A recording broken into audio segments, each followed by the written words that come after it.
Pending లో ఉన్న scholarship fee reimbursement విడుదల చేయాలని విజయనగరం ఆర్టీసీ బస్టాండ్ ఎదురుగా విద్యార్థులతో ధర్నా నిర్వహించి నిరసన తెలియజేశారు.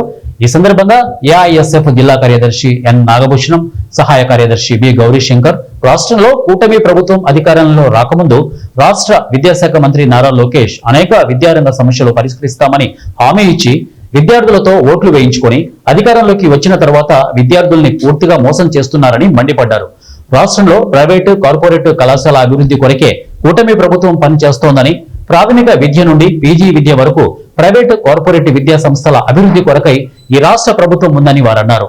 కూటమి ప్రభుత్వం అధికారంలోకి వచ్చిన వెంటనే 100 రోజుల్లో జీవో నెంబర్ 107, 108 చేసి రాష్ట్రంలో నూతనంగా వచ్చిన 17 ప్రభుత్వ మెడికల్ కళాశాలలో పూర్తి స్థాయిలో 100% సీట్లు కన్వీనర్ కోటాలో ప్రకటిస్తామని హామీ ఇచ్చి 10 మెడికల్ కళాశాలలను పీపీపీ విధానంలో అమలు పరుస్తున్నామని తెలియజేసిన ప్రభుత్వ వైఖరి సరైంది కాదని, ముఖ్యంగా జిల్లాలో ఉన్న మంత్రి, ఎమ్మెల్యేలు జిల్లా విద్యారంగ సమస్యలు గాలికి వదిలేయడం, మెడికల్ కళాశాలలను ప్రైవేటు పరం చేస్తూ చూస్తూ ఉండడం సిగ్గుచేటన్నారు.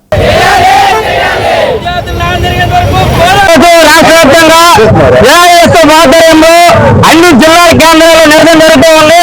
ఎందుకంటే ఈ నెల 18వ తారీఖు నుండి అసెంబ్లీ సమావేశాలు ప్రారంభమయ్యాయి. ఈ సమావేశాల్లో విద్యార్థులు ఎదుర్కొంటున్న సమస్యల్ని పరిష్కారం చేయాలని చెప్పేసి ప్రధానంగా ఈ రాష్ట్రంలో 6,400 కోట్ల రూపాయల ఫీజు రియంబర్స్మెంట్ డిగ్రీ, ఇంజనీరింగ్ పూర్తి చేసిన విద్యార్థులకు అందలేదు. దాన్ని పూర్తి స్థాయిలో విడుదల చేయాలని చెప్పేసి ఏఐఎస్ఎఫ్ ఆధ్వర్యంలో గతంలో అనేక మార్లు ధర్నాలు చేస్తే ఖచ్చితంగా విడుదల చేస్తామని చెప్పేసి ఈరోజు విడుదల చేయకుండా నిలబడుతూ ఉన్నారు.